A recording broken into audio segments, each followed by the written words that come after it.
Hey y'all, Sleeping here with another game review. Today we're going to review Core Keeper. Many of you have probably heard about this game already because it is absolutely incredible. I will start out by saying 10 of 10.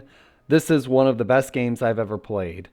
So if you look on the screen right here, as you can see, I have already beaten it on this character, and this I guess world you would say, and it is amazing. So let's take a look at my character real quick. You see, you have a bunch of different items, which is like the gear that you can wear. You can really go anything. Like there's several different classes. Let's see. We've got melee, ranged, you've got magic, and you've got summoning. Those are the main DPS classes. But then on top of that, you've got gardening, fishing, you've got crafting, you've got running, you've got vitality, and you've got mining, which is excellent because each of these has like a little skill tree, depending on what you want to do. So I guess before I jump into the skill tree, my build is this is a very end game build, and it is focused off of the Stormbringer, which is a legendary mining piece of equipment, but with the special gear, I have turned it into a weapon. So by wearing all gear that wears plus mining damage, percent mining damage, and then having this, which this 13% of mining damage added as melee damage. So really it's melee damage that's killing it. But let's go have a quick look. Let's go see if we can kill something. Just something really quick. Let's go up here. And you can see that's the map. So I have done lots of exploring. I have already killed all of the bosses. So I beat the Core Keeper. I beat Ursulum, even the final boss after that. But yeah, I've had an excellent time. I actually do want to showcase this just because how good it feels like when you actually get to this stage in the game. Like, it's like, oh, you start with like, oh, look, melee, like, oh, choo. This is like a standard ranged weapon. But now I'm at like this point, and even that weapon is very good. Like, look at this. Like, literally just, you can't even see it. There were enemies there. See, look at the enemies over there. Watch that. Like, watch this. Let's see. Because it chains off of them too. Instantly just vaporized. Instantly vaporized. And I actually need these materials, so that's actually pretty nice. Nice. I need the larva meat. But yeah, so feeling like the rewardingness of this game, like when you accomplish something, it's like there are huge rewards. Like, I mean, every step that you take, it feels like, oh wow, my character is actually progressing.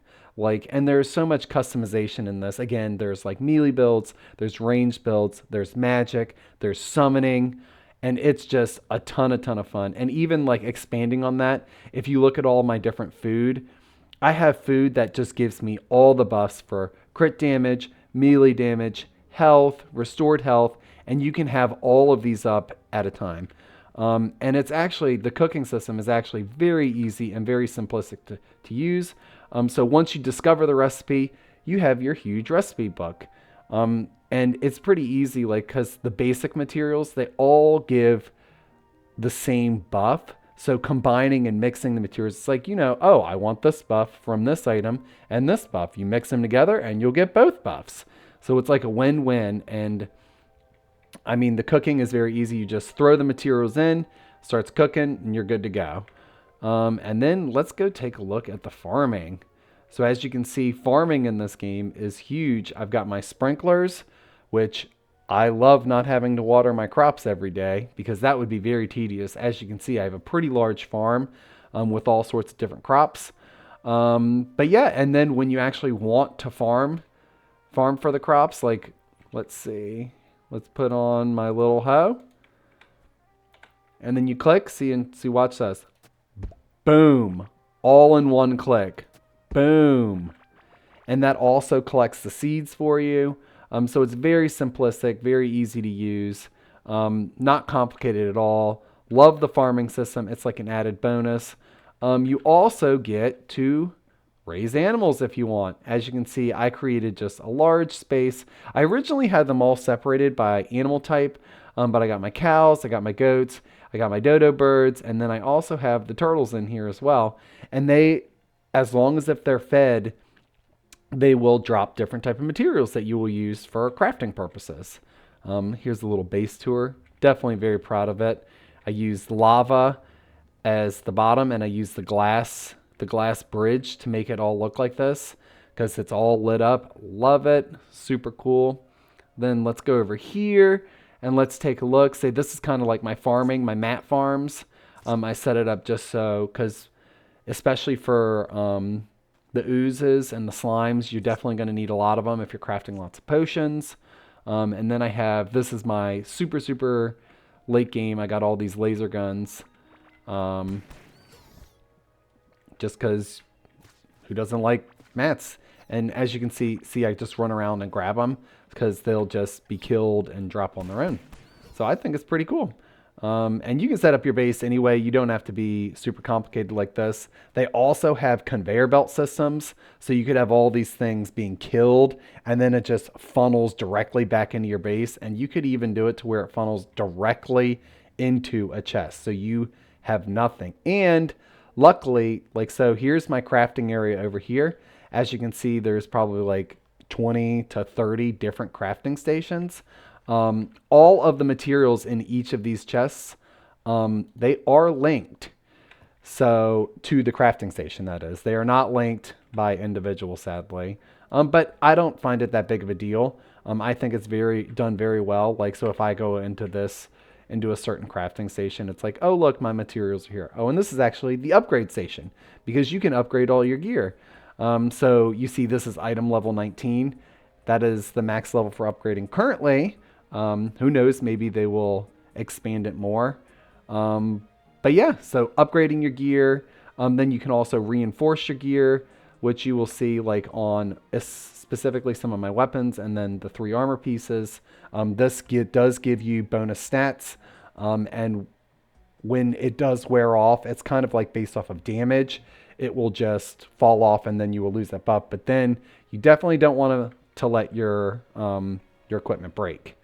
So there's lots of variety, tons and tons of crafting. And then there's also 3 vendors that you see down here. These are the 3 standard vendors. Like, they have their own little rooms. They basically live in your, I don't even know. Would you call it a house or would you call it a kingdom? So I'll call it a kingdom. And yeah, so they're always there and they do sell different things. And then this guy down here is actually a rotating merchant that will come for different seasons and it constantly changes. So let's see. What do we have right now? It looks like we have, oh, that's the Christmas. Christmas is now. That's interesting. Oh, here we go. And here's Lunar New Year. They got Christmas, Valentine's Day. What is this? Anniversary. Oh, okay, for Core Keeper anniversary. Very cute. Easter, Halloween, and then look back to Lunar New Year. So just like little things that they add in. As you can see, I do have some of the decorations, like some of the Christmas lights up. I think I put some of the Valentine's Day stuff up. But yeah, I mean, just very cool, and you can do whatever you want with it. They have so much variety, and honestly, the combat is so fun. I don't find this game to be overly difficult, which I kind of like. But each boss has separate mechanics, and some of them are actually quite challenging. Like the final boss, like he took me a couple tries to kill, and then even the Ursulum one, it's like just like the amount of HP that it has was like, oh, and it was just completely different. It doesn't actually fire anything at you. It's just running away from it. So I don't know if you can tell. I'm super excited about this game. I think they've done a great job. And like looking at the map, like you'll see how much I actually explored. My character ran to all of those locations, breaking stones, breaking blocks, and just running around, exploring. This is an explorer's paradise. And as you can see, there's all sorts of teleporting waypoints, which also later in the game, you can pick them up and move them to exactly where you want. You can set your different map identifiers. So I put flags for each of my mining resources, my auto mine, just so I know, oh, I can run back here and go pick them up. But yeah, I think the game is excellent. Hopefully, they'll continue to add more and more rings because this is technically a never ending game. Who knows? Maybe there'll be another story that comes. I know, like, the talk with these guys, like, ended pretty tragically, and they ended up wanting to, you know, axe us off. But who knows? Maybe there's even a more higher power, or maybe there'll be some sort of new game plus type activity. I think that would be cool. I don't know. I'm super excited. You definitely should try this game. It's also very cheap game, very cheap to play. Get it off of Steam. Yeah, 10 of 10. Thank you, Core Keeper. Tens, tens, tens. This game is amazing, amazing, amazing. And I just want to say thank you all for listening. I hope you buy and enjoy the game and have a good day. See ya.